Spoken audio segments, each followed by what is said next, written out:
icing on the cake. It's like, cool. It's great that like, my voice, your voice is on like, it's immortalized on a hip hop album.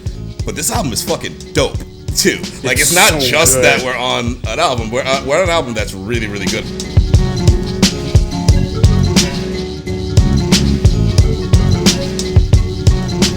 Welcome back, everybody, to the theraplizards podcast. Before we get started with today's episode, a word from our sponsor.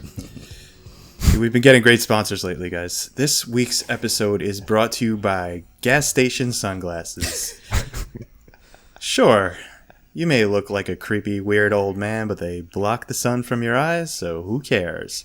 Try our 2-pack with the gas station headphones. Sound only comes out of one ear. It sounds like shit, but you put them in your ear, nobody's going to talk to you on the subway. And that's why you put them in anyway, right? All right, let's restart that. That sucked. Oh, that was good. Ah, fuck. All right, fine.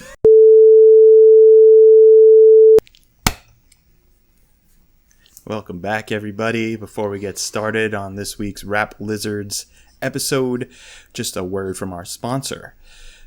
The theraplizards is brought to you by gas station sunglasses. They make you look really funny, maybe like a creepy, weird old man, but they block the sun from your eyes. They do a decent job. Screw it. They're only $5. Try it with the combo 2-pack that come with gas station headphones. I myself put the gas station headphones in because even though the sound comes out of one ear, nobody's going to talk to you on the subway, and that's the whole point, right? Doesn't even got to be plugged into anything. Plugged into anything. The sunglasses are definitely durable, I have to say, as a repeat customer. I buy $5 gas station sunglasses twice a week because I lose my sunglasses. I was just about to say the same thing, Ben. I think, my current pair of sunglasses is the first time I spent more than $15 on a pair and had it for more than 6 months. So yo, here's the problem. It's the fucking inside of your windshield.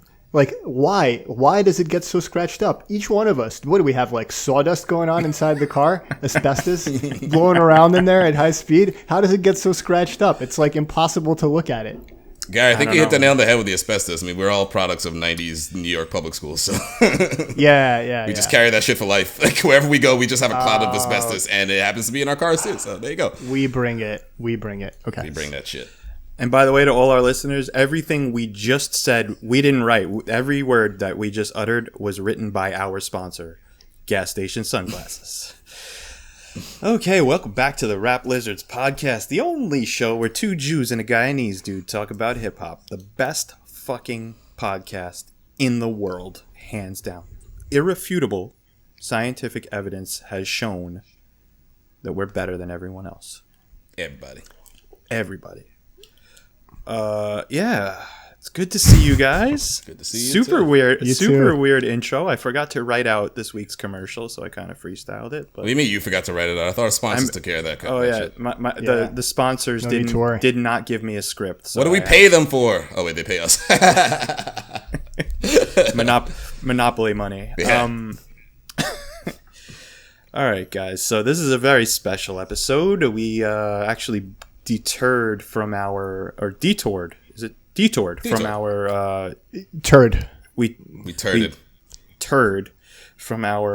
which if we were following our convoluted schedule was going to be Wu-Tang forever. Dion and I got the Wu shirts on, but something big happened since the last time we picked an album, which was going to be Wu-Tang forever, and we'll get to that, don't you worry. Oh, of course.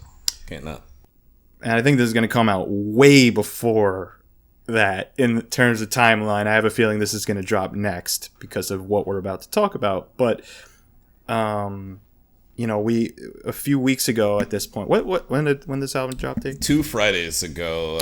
So a few days before this album dropped. I think 7th. It was May 7th. Yeah, right. So I think a few days before that, maybe the 3rd or something like that. Esoteric of Czarface just blessed us with this surprise announcement, the sequel to Czarface meets Metalface called Super What, which no one knew about. I mean, I had a feeling maybe they were working on something with Doom again, but yes, thank you, Dion. That very dope album cover behind you. They announced it. Surprise, no lead up, no slow rollout. Here's the first single, here's the second single. Oh, this album's going to be great, and then 2 years later you hear it. No, they announced it, and then within days it came out. And I don't know if anyone was more excited than me about it. Doom, as anyone who's listened to us may know, and you guys definitely know, is my 100% favorite MC of all time. I'm obsessed with his work. Czarface is my favorite shit like out these days. That they renewed my faith in hip hop when they first dropped and put out insanely good, consistent, incredible albums ever since. Isn't it crazy they've been around for 8 years, by the way? Did you realize that? They've been around 8 years. It's 2013 is their first album. To be honest with you, it kind of feels that way because of how much shit we've gotten. They really, this is not one of those incredible projects that comes along every few years they'll drop something. No, they drop content. They drop content. And it's been dope. Consistent as fuck. And when you're this consistent with releasing stuff, it's rare that you're this consistent with your quality. And their quality has been just spot on. So good. And then, right? So another reason this is a very special episode. The morning this album dropped, I was at work. I was getting ready to listen to it on my way home. I don't usually listen to hip hop on my way to work. I usually listen to like really mellow shit. I was going to be ready to put it on my way back, and my friend Eric, what up, E-Rock, the God, he is actually the guy who really got me into esoteric in the first place, but he texted me repeatedly, and I finally had to look at my phone during work, and the text was, and I quote, "Bro, you and Dion's voices are on the new Czarface album." What? Are you fucking kidding me? Like, this has to be some kind of prank or joke or something like that, right? Like, that's what I was thinking. Bro, I went into the bathroom at my job, the men's room, rather. I would hope so. I didn't go into the ladies' room. But I went into the men's room. I took out my phone, I opened Spotify, and I, quietly played it in my ear like this, and I heard on the track A Name to the Face, our show, me and Dion, being sampled on the illest shit ever. I literally started jumping up and down and having acid flashbacks at work.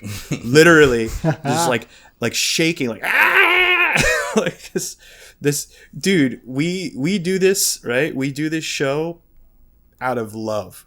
We decided to do this because we're better than everyone else at it, and we had to. But we would never expect in a million years for SO to show us that kind of love. And he was on our show, and I'm sure we're gonna put links to. We did a Czarface episode, which is one of our best, I think. Every Hero Needs a Villain, right? Was the album we did? Yeah. Every hero needs a villain. Thank you, yes, sir. Sorry, sir. thank you, Shark. Thank you, Sharky. Gary. Yeah, I'm gonna. If you're catching us on YouTube, we'll put links to the Czarface episode and the esoteric episode. And fuck it, we'll put a link into the Doom episodes too. But also, by the way, real quick, sorry, if you're finding us on YouTube, you don't have to click like, but it'd be a lot cooler if you did. What's up, Gary? Yeah, I just wanted to make sure I understood. So I'm going to recap for you, and yes, let me know if I got this right. Please. Okay. So you're in your car driving to work, and you're on the what? You're on the Belt Parkway or something? Where are you at? No, I drive through Far Rock now. My new location's in the 5 towns, so I'm just going through Far Rock. All right. So you got like an LA 1990s LA vibe going on. You're driving through Far Rock. Yeah. You're listening to Yanni. And then you get a call. You get a call on your cell. And who's blowing you up? It's the God. Yes. The God is calling you. E-Rock the God. Yes. And he's trying to tell you, bro. Wait, did he text you or call you? Bro, he texted me while I'm literally doing while reports you're driving. at work. No. Oh shit! All right, you're done driving. All right, forget it. Keep going though. I want to hear your narrative. All right. No. All right. So now I understand. So you drove listening Yanni all the way to fucking work. All the way. You got there and you parked. You're still jamming. You get upstairs. People are like, "Yo, what's up? Why are you looking so happy?" And you're like, "If only you knew." Well, literally, I had had to right now, right? And then, but then you're just about to get to work. You put your pencil down on your paper, and E-Rock the God texts you. Okay. Yes. With caps. Mad exclamation points. First it was mine. He's like, "Yo, you're on Czarface." What? And then he goes, "And Dion too!" Exclamation! Exclamation! Exclamation! All right. So all right. You get this text, and then you walk to the bathroom, to the men's bathroom, right? Yes. So you look at the ladies' bathroom. You're like, "Not today." Then men's bathroom, and then you get in there, and there's a guy in there. He's like occupying the only other stall, right? And he's just like, you hear like bricks, right? And then you're like, damn, hold up, let me turn on this music. And this guy, he thinks you're turning on the music to like drown him out, right? And he's cool with it. Is that what happened? And then as I started gyrating and pulsating with excitement, he got nervous. Like, why is this guy gyrating in the bathroom while I'm taking a dungus? Yeah. And I actually had to explain myself to my boss. I mean, that's She one was thing to the guy. explain. Well, no, she's like literally like, "Are you okay?" And I'm like, "I'm having a moment. I don't think you'd really understand, but I could try to explain if you want." And I like did the best explanation I could at the time, and she didn't understand.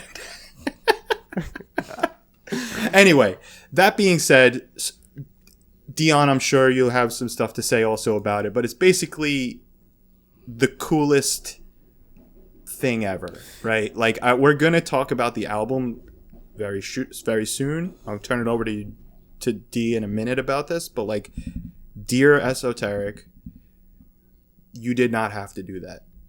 And I know this album would be every bit as dope if you didn't do that.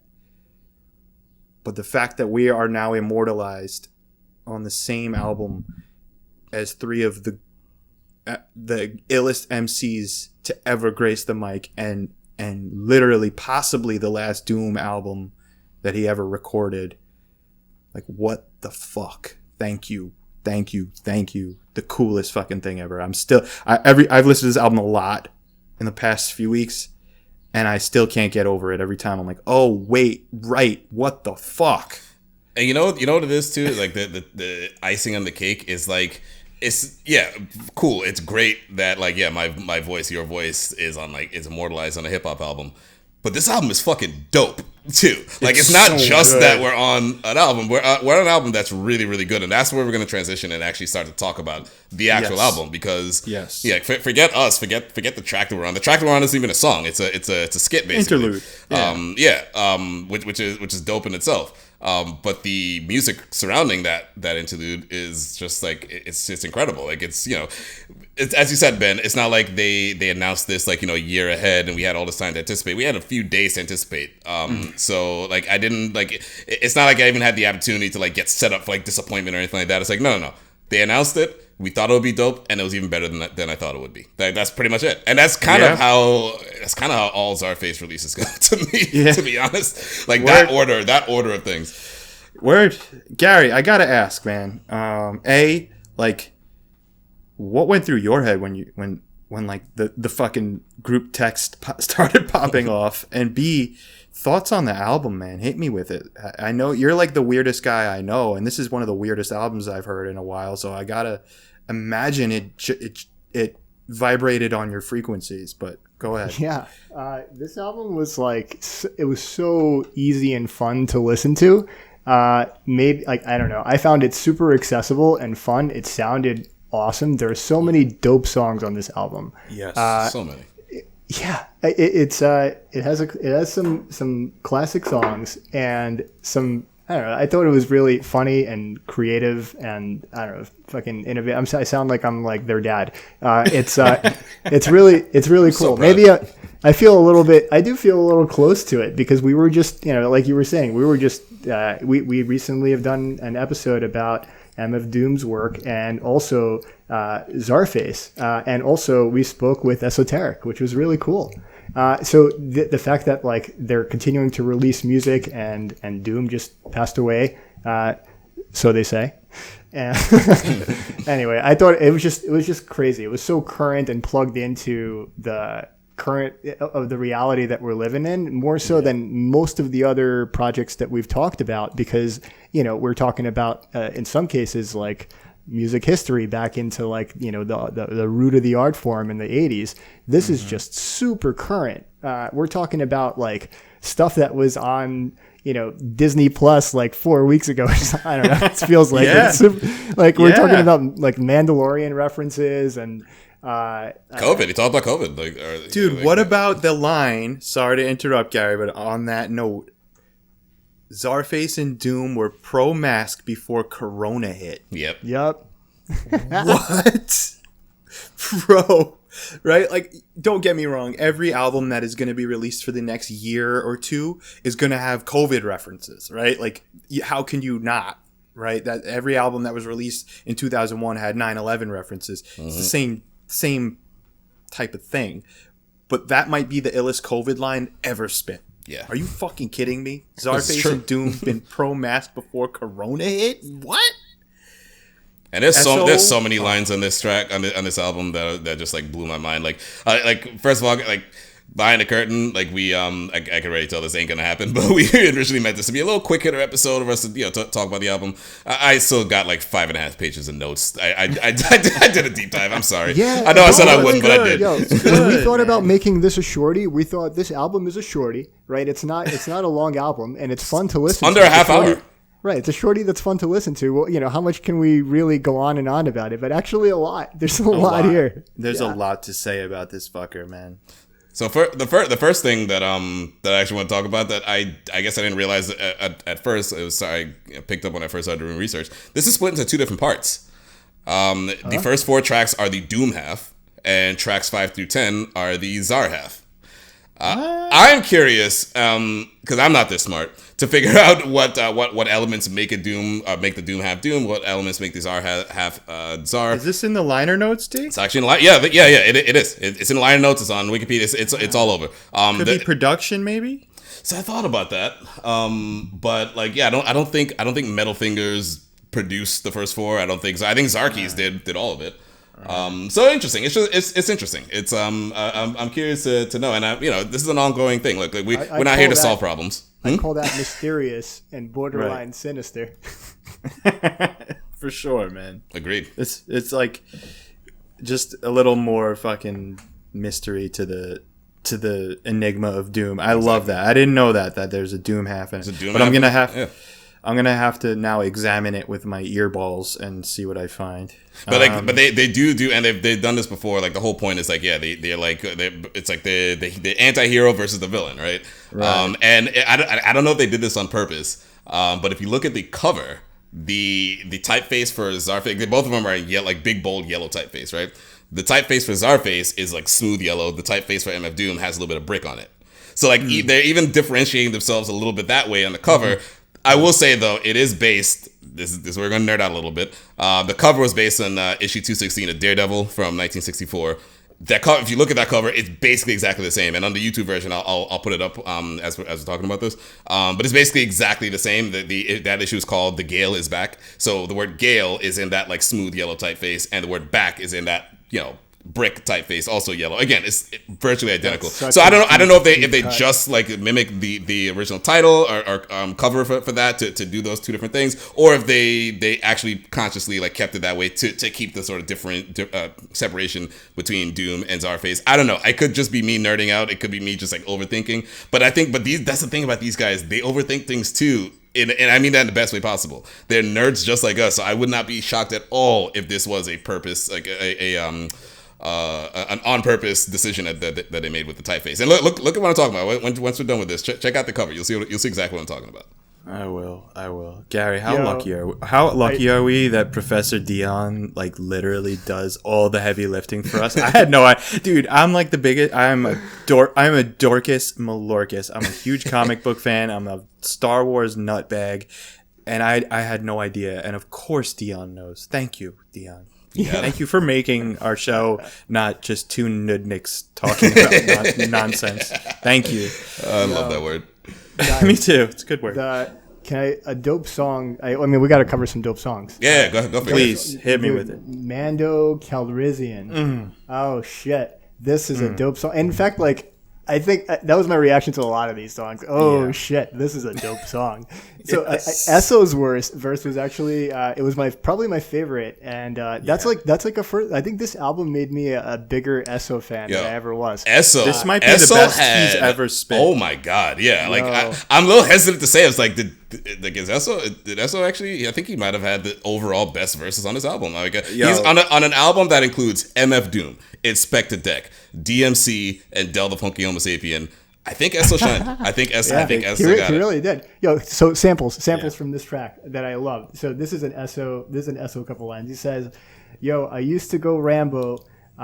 Now I don't start a fight. Freeze him and carbonite. Mando. Even when the man's low. Commando. Space Knight. That's all right. Bill Mantlo. I don't know what the Bill Mantlo is. Anthro. White. Apology. Curly Lambo. So like, just so good with the wordplay, bro. And all right, so another one from this song, Inspector Deck's verse, and I don't know enough of his work to just always remember how good he is, but he's so good. He starts off his verse with, "When the ribs touching, you could get your crib rushed in." Like, what a way to open up your verse on this track. It's it's so good, dude. He's so Gary. gangster. That line, those two, I don't even know if that's half a bar, I think. But like that shit right there jumped out at me so hard because think about how much was said in so few words. Exactly. When the ribs touching, meaning when you're hungry and you're starving, you could get your crib rushed in. That's when people turn to crime, when they're starving, right? Like it's a very simple. I took it as vulnerability. Like if you're starving, you're vulnerable. People rub your shit. Oh, I thought it was the opposite. I thought it was more like, hunger drives, whatever, This is art. This is art. That's open to interpretation. Like, yes, you're both right. You're both wrong. It doesn't matter. You know what I mean? Yeah. But that verse by Deck might be his verse of the... I don't know. I can't say that. I got to listen to it a bunch more. Usually the albums we pick are something that's like a part of us.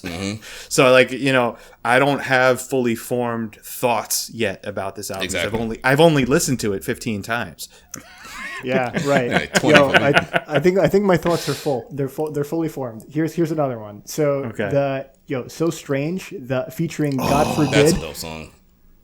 So Esso gets into Brightburn. So Brightburn. Yeah, that whole verse. Talk about it, Gary. That was cool for many reasons. So I'm a DC. School me on Brightburn. I don't know what that is. All right. I haven't seen it, but I know what it is. Gary, go for it. Brightburn is a take on the Superman story in a contemporary movie with like the dude from The Office. I don't know, some dude from The Office. One of the dudes from The Office. Whatever. Anyway, it was like a medium good Superman, really weird take. Right? It's a horror movie, right? That's the whole point. It's like a horror movie. It's a superhero horror movie. Like, that's a really weird, oddball take on Superman, and that's what isn't that oddball though? Because when you think about it, if you didn't know the story of Superman, and someone told you, an alien baby landed on Earth and he could fly, has super strength, and could shoot fucking laser beams out of his eyes, I'd be scared as shit too. Fucking Superman, like Omni-Man. That's who it is. It's some Omni-Man shit, exactly. Yeah. So that's what the movie's about. It's about that, which is cool. It's a really cool concept. Whatever. Fine, but Esso's getting into some DC shit, and DC is they're known for this oddball stuff, and I've gotten into more and more of their stuff, and I've been trying to force feed it to you guys, but now I've got you. So now that Esso is talking about it, you have to watch some weird oddball DC stuff that is like an alternate take on known stories, and the one I recommend is I know what you're gonna say.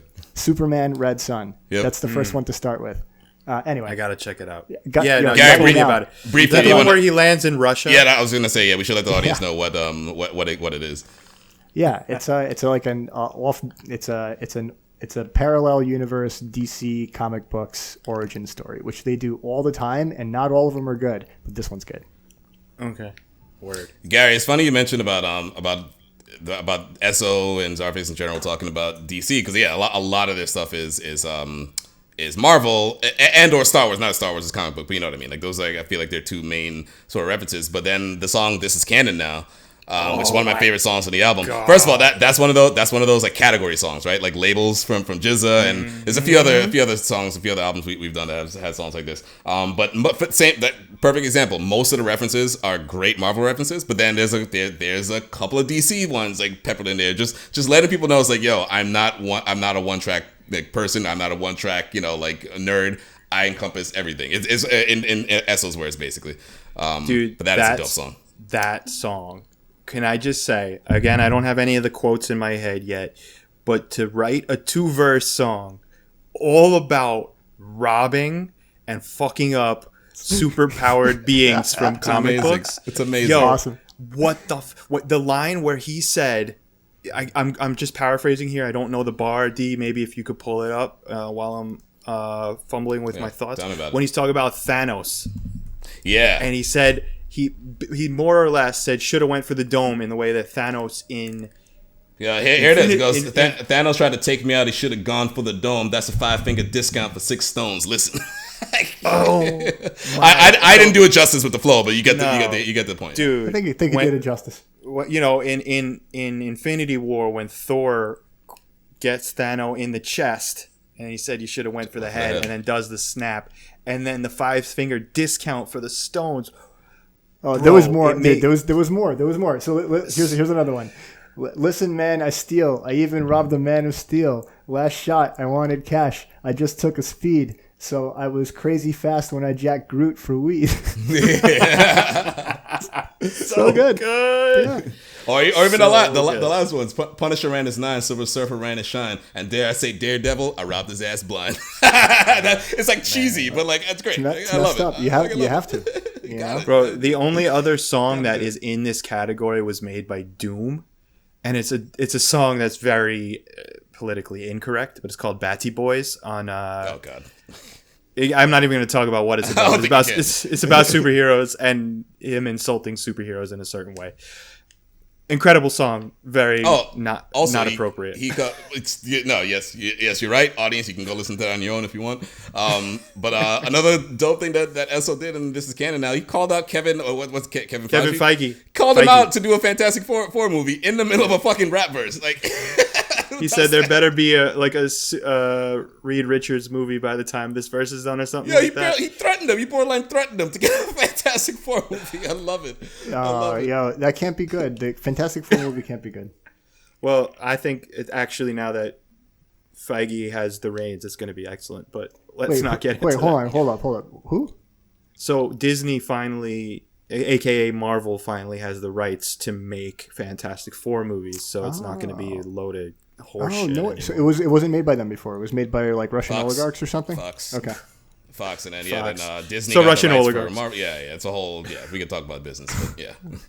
Yeah. Okay. So guys, let's try to get I'm gonna real quick talk about what separates good albums from great albums, and that's production, right? We talk about it all the time. You could be the illest lyricist in the world. You could have flows for days.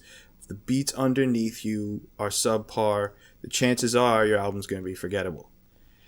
That being said, this 26-minute album has some of the illest fucking beats I've heard ever. Zarky, right? 7L, just like, oh God. Oh my God. 7L just murdered this shit. Unbelievable. Dude, there are nods to RZA that are, there's certain like out of key or like out of tune, ominous, funky songs that sound like RZA inspired, but then there's these other really synth, the samples are these, as the albums went on, they really found this like a sonic home with synth samples. It wasn't, if you listen to the first Czarface album, it's very stripped down, dope, boom bap beats, but they've been using these like bright, it's almost like bright colors, right? When I listen to this album, I hear like pink, purple, blue. What that came up with us before? What was it? Was it Anarchy? Right? We were talking about Anarchy, it because you see red. See red. Yeah, exactly. Yeah, but with this one, I just see like I hear bright colors, and that's such a cool thing, man. There's so many textures that they paint with, or that 7L paints with on these beats.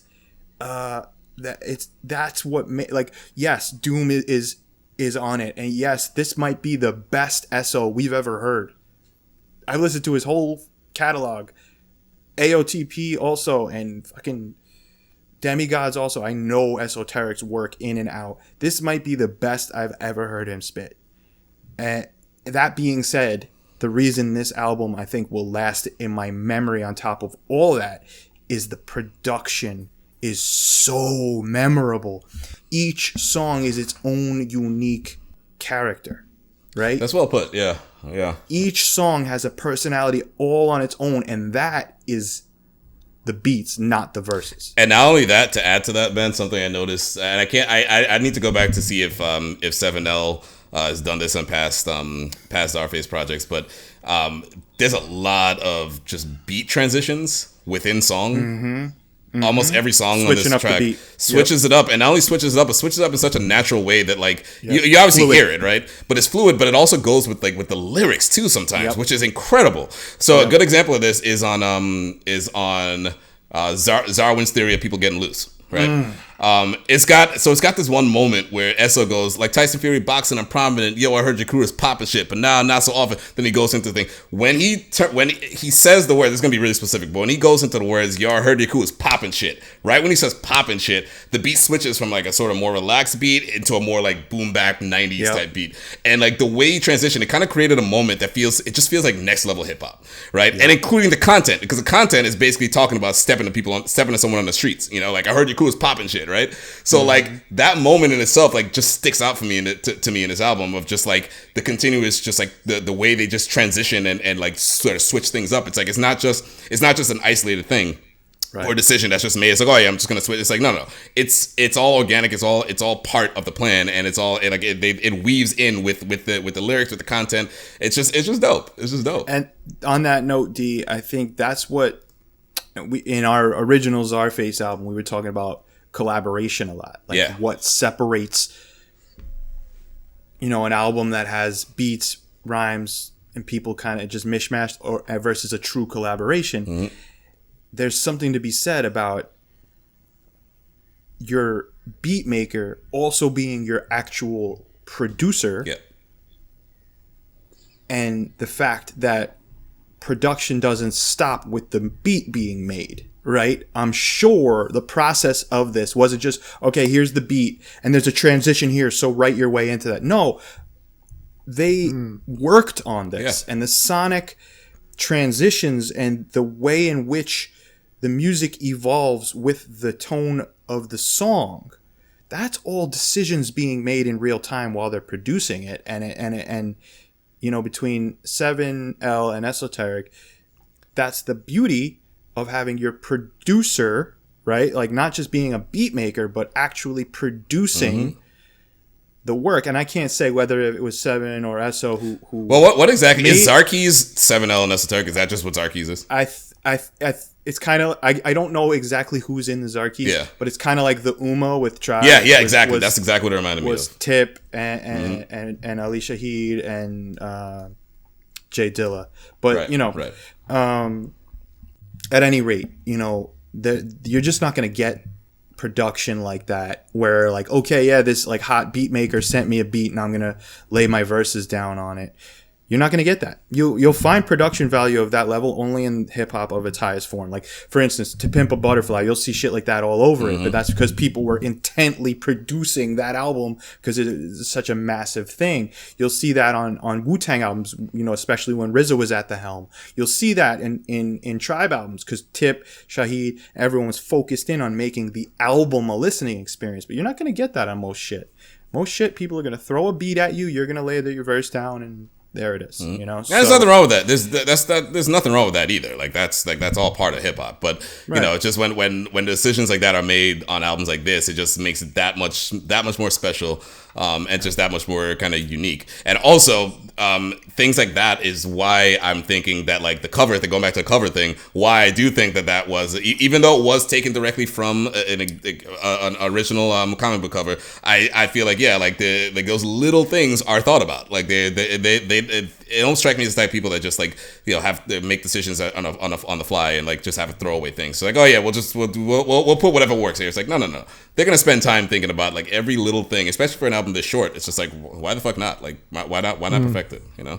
And shout out to L'Amour Supreme, the artist who did that cover, as well as I think every other Czarface piece of artwork on an album. Yeah, there's a consistency there to the aesthetic. It's got to be the same person. He's almost like the unofficial fourth member. You know what I mean? Like his aesthetic is. He's the guy on the couch. Is that a half baked reference? Hell yeah. Anyway, but his aesthetic is like, when I think of Czarface, I think of L'Amour Supreme's artwork, and he's an incredible street artist. Follow him on Instagram. There's a lot of shit. Follow us on Instagram, by the way. Why aren't you following us on Instagram? Yeah. Why the fuck have you not clicked like yet? What the fuck is your problem, bro?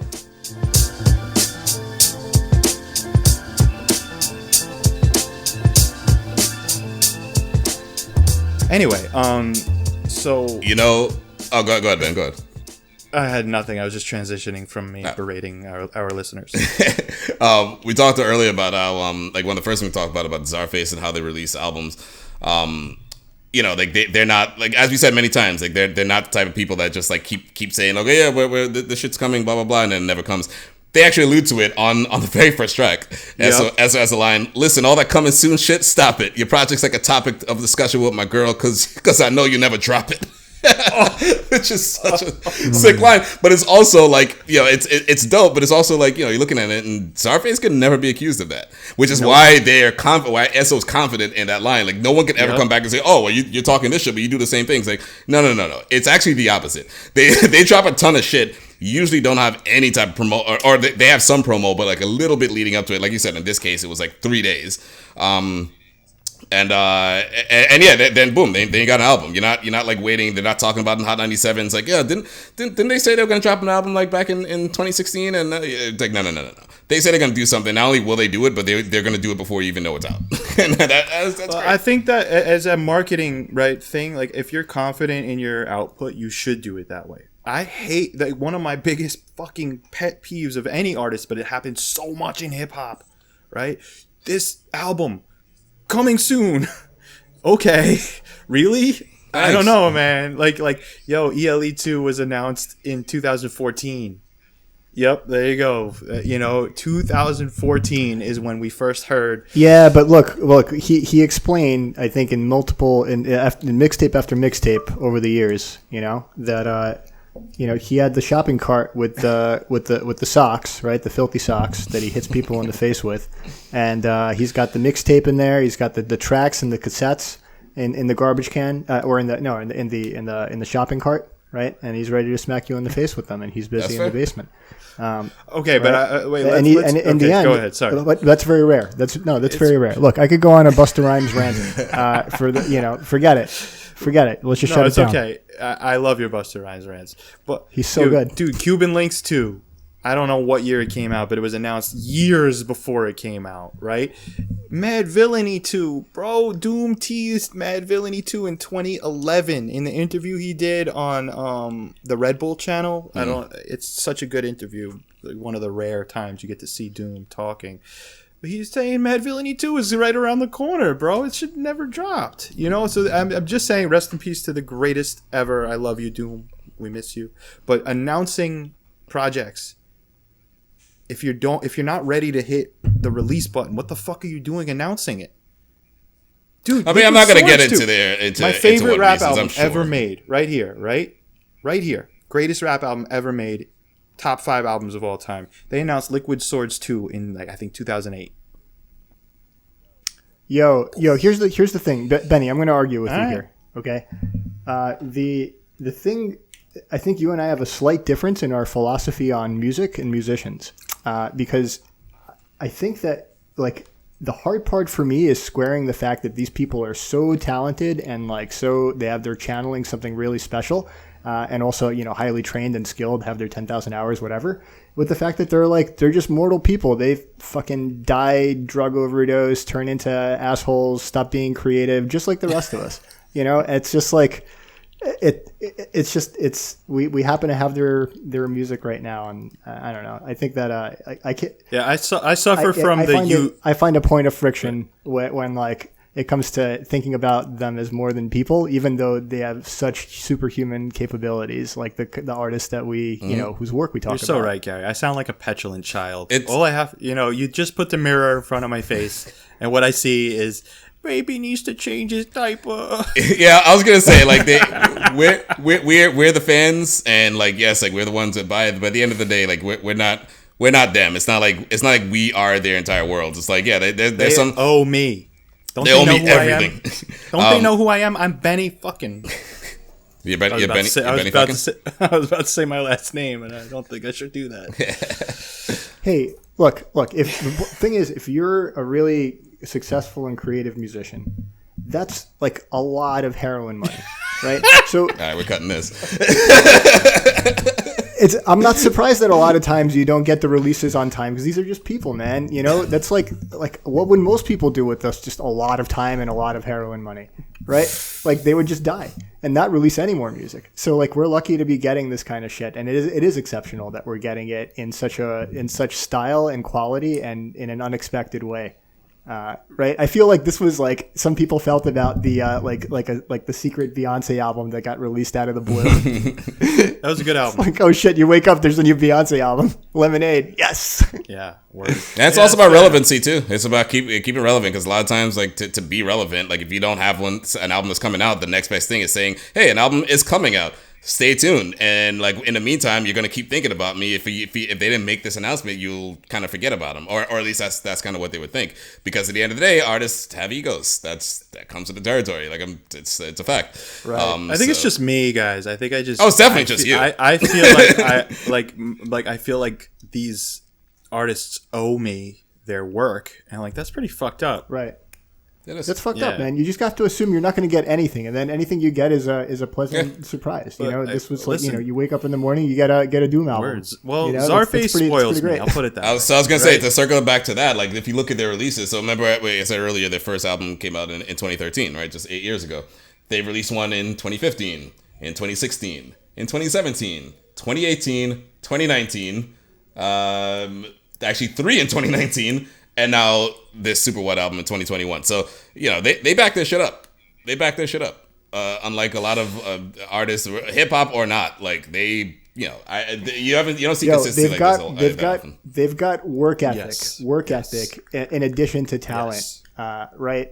Like clearly they have motivation to keep creating work, and they have great work ethic as musicians, right? And not only that, but this album. So remember, I said. The album that came out prior to this was in 2019.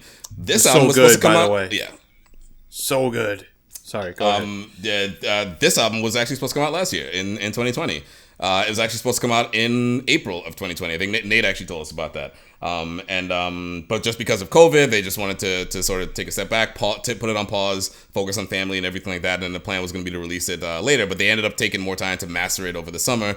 I imagine part of this mastering is when they made the decision to include us, or maybe include that skit, because our episode where we talked about Czarface that they sampled from was released in August. Okay. So they meaning that they had this album. It was good to go. Doom, they finished it. It was well before he passed. But because of COVID, they decided to put more time into it. I mean, I would be curious to see to know what the original album would have sounded like. I imagine that this sounds better than what it would have been. Yeah. Again, partially because we're on it and we just bring the fire. We made it that much better. But I don't know. I think that I think Benny's eloquent description of Esoteric's music and Czarface was exceptional. I think it made everything better. I love that. Thank you. Oh yeah, no, I was completely joking. You think I was serious that I thought that our fucking voices made an album better? No. Well, I'm honored to have my voice in it, but no, we had nothing to do with that shit. I think your voice makes everything. Yeah, you got the illest voice in this side of the Mississippi. Well, anyway, let me I just want to re-steer the ship for a second, right? Because I don't know how much longer this episode is going to go. I just want to say, it's almost as if Czarface like peeked into my brain and on across their entire catalog, like who is Benny's favorite rap artists? Because at this point, there's only a few left that have not appeared on a Czarface song. Right now, that they got Del the Funky Homo Sapien, just another pillar of my life in terms of musical fandom, and he slaughtered it, bro. Let's talk about that song for a second, actually, if you don't. Yeah, if you Jason don't and the Zargonauts. Let's talk about it. But what I will say is, all they're missing now, like if Royce and Pharoah Monch ended up on a Czar record, then I don't like. I literally think I'll just disappear. Like the mission will be fulfilled. you get snapped into. You'll be dusted. I'll turn into dust. Yeah. Oh, you disappear into the forest. Exactly. I think see. I'll become one. The I'll robes, become one the with robes the force. drop. Exactly. There's some farty steam coming out of them, and that's it. Go ahead, D. That song is yet another example of just the beats, just the genius with 7L and his beats, just weaving in the samples with the lyrics and the action. Again, similar to the sample I gave earlier. They're very gifted with that. It's like the little beeps and the boops that just like go in the right places. That like the beeps and the creeps. The beeps, the seeps, and the creeps. Exactly. But they go in just the right places. That like could the song have been released without the little beeps and the boops? Sure, it could have. But the value is added. It sounds silly on the surface, but like all together, it's like it's fucking sick. Dion, that's for the listener, right? That's for the active listener. Those beeps and boops, I know exactly what you're talking about, what you mean by that. Those little fucking inflections and accents that they throw into random parts and really intentional parts of the song are what make it not a droning pop song. It's for the people who pay attention. One of my favorite all-time examples of this was actually in Every Hero Needs a Villain, which we talked about. I talked about this little part. Was the Transformers sign, the Transformers sound effect, when I think it was Dex line where he's talking about Decepticons, and right when he says Decepticons, you hear the Transformers sound effect in the background, and it just seems like minor. But when you hear it, it just sounds perfect. It sounds right. You know what I mean? It just sounds perfect. It sounds like, okay, yeah, this is exactly what I'm supposed to be hearing. Also, that song has probably four of my favorite Doom bars on this whole album, where he goes, it's his intro actually. It's the first four bars of Doom's verse. Where he goes, snatch the bag like the Grinch, dag it's a cinch, snagged with the burner, you ain't seen your man since. Irrelevant to tag if the swag is past tense, and karma swings backwards and drags, you can't flinch. That's another one that was like, all right, we gotta dissect. I'm not saying that we have to do this now, we have time, but you dissect that shit word for word. And it's right. It's exactly it's what it needs to be. Like this is just Doom at his fucking best. So and I'll piggyback D just real quick. Doom, right? If this is the send off we get from Doom, this was Doom at his highest form. Absolutely. Again, right? Like this is November Has Come Doom. This is Mad Villainy Doom. This is Fu Doom. Like that level of precision in his quirkiness and insane lyrics is the illest ever to ever grace the mic. I fucking love Doom. Yo, Gary, I think Gary, if you gotta be out, Ben and I can finish up. But I want to hear your last thoughts before what are your last licks? Oh, it's licked for me, man. It was all the shit we talked about. Word. Yeah, for sure. Yeah. Okay. Well, we'll probably cut this part out then. Gary, why don't you just say peace and we'll sample it. Well, yeah, like put some reverb on it. Peace, peace, peace, I think peace. You just did it. I think you just did it, man. Well, hold up. We need like a peace. We need the air horn. Boo-boo. Yeah, we need the beeps and the boops. All right, Gary, I love you, buddy. Peace, motherfuckers. You too. Right. Peace. Yeah, man. There's not much left. Not much left else to say. I mean, sorry, let me take that back. There's a ton left to say about this album. But we could square that. I didn't even get a chance to talk about my favorite song. I won't go into too deep into it, but I think "Breaking the Action" is my favorite song on the album. Oh man! I think the beat is like that like chill, relaxed, jazzy beat, but it's juxtaposed with their up tempo rapping. You know what I mean? Like it's just very energetic with the rap, but like the beat, fast. Like, exactly. But and it's also it's the perfect song where all three MCs just they just shine. Like it's just Slaughter. Like And then Deck has a line where he goes, it's simple, but it's what he ends with, like Czarface, Wu-Tang, MF Doom gang. It's like, fuck, yeah, you're right. So you're right. This is the collaboration of like three of the best rap, entities to have ever made it. But yeah, and I love that song. It's I think that and This Is Canon album are two of my favorite songs. I love the whole fucking thing, man. Like I don't know what else to say. Yeah.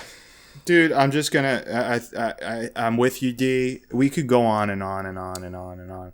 I'm gonna express my gratitude, right? Like, I am grateful to 7L and Esoteric for breathing new life. I'm not gonna say reviving because Deck never went anywhere, right? But like, think about the blessings of incredible work by Inspector Deck that we got since Czarface was announced. It's like his career has been elevated and he's got this spotlight on him that his solo career, after the first album, Uncontrolled Substance, which I love, but after that, he was an underground legend who was a member of Wu-Tang. Sure. But now I think Czarface just turned Deck into this whole other entity. I saw him do a fucking ESPN show the other day. Yeah, like, you think 10 years ago, like, expected that? I mean, like you said, man,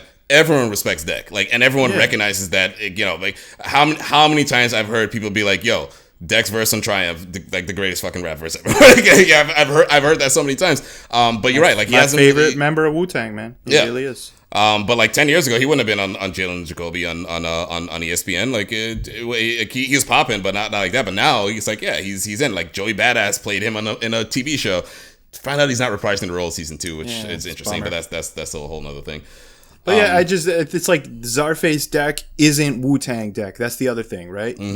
This isn't the Deck you're gonna get on a Wu-Tang album. It's like this other side of him, and it's so lovely, man. And I'm just going to wrap it up by saying, like, holy shit, right?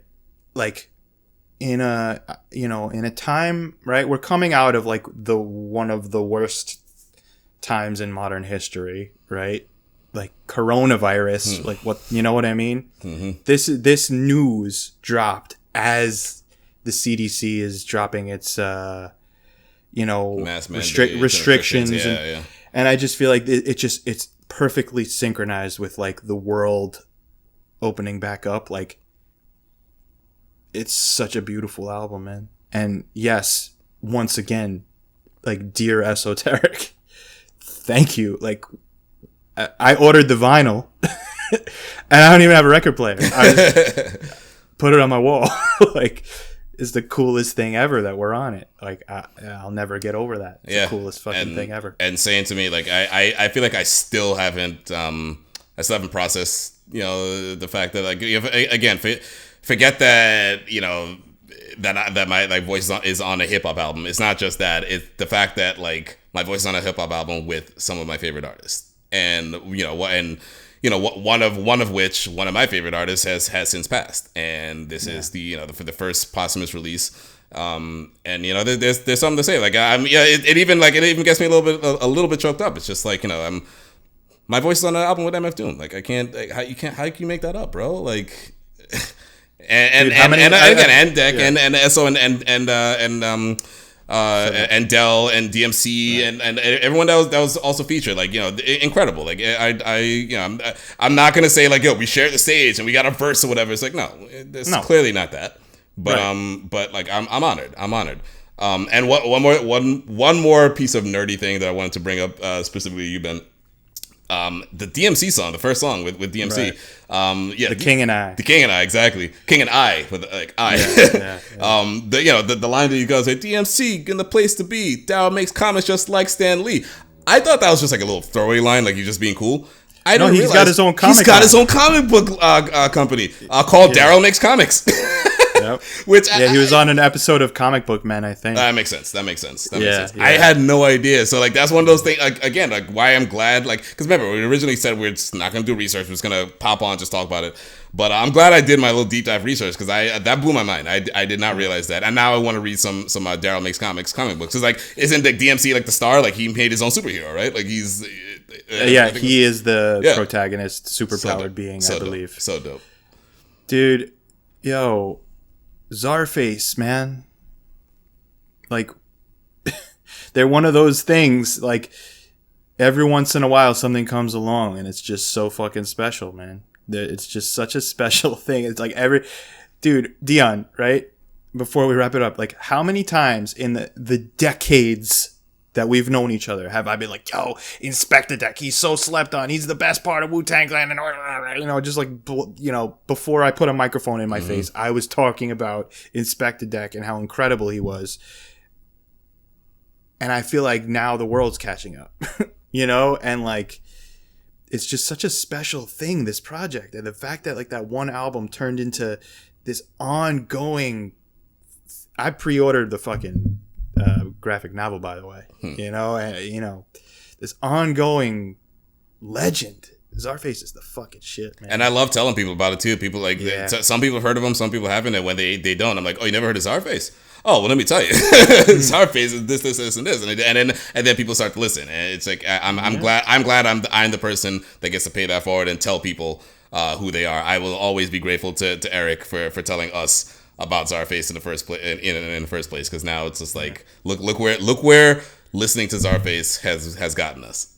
For sure, man. Look where listening to Czarface has gotten us. It has gotten us on a fucking album with a whole bunch of legendary artists, and that's all I got to say, man. It's a 26 minute album that doesn't feel like 26 minutes. It feels like a full. I was actually kind of shocked when I saw that it was under half hour. Even despite listening to it multiple times, it felt like a much bigger album than that.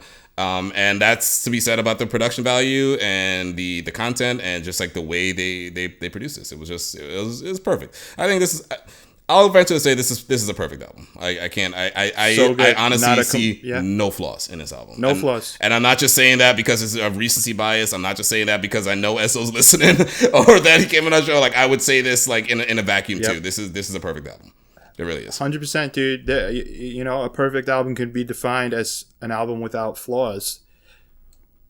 No flaws on this one, man. No flaws. And I have a 26-minute about just a give or take commute to work. So it's literally, I've listened to the whole thing the whole way through every time. And that's the beauty of a short album, man.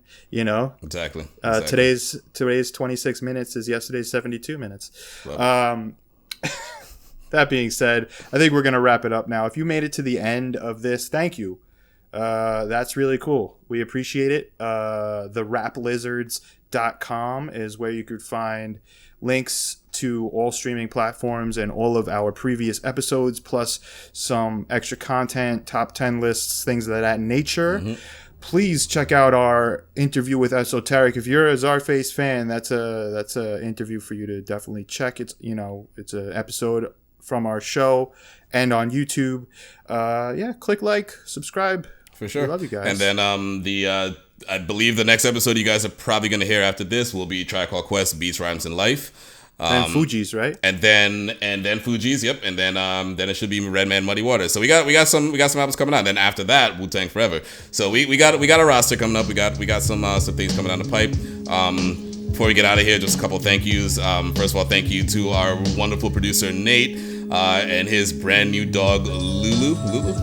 Luna. Very, very cute. We just. What'd you say, Nate? What'd you say? Dion. Yeah, I know. I dropped the ball.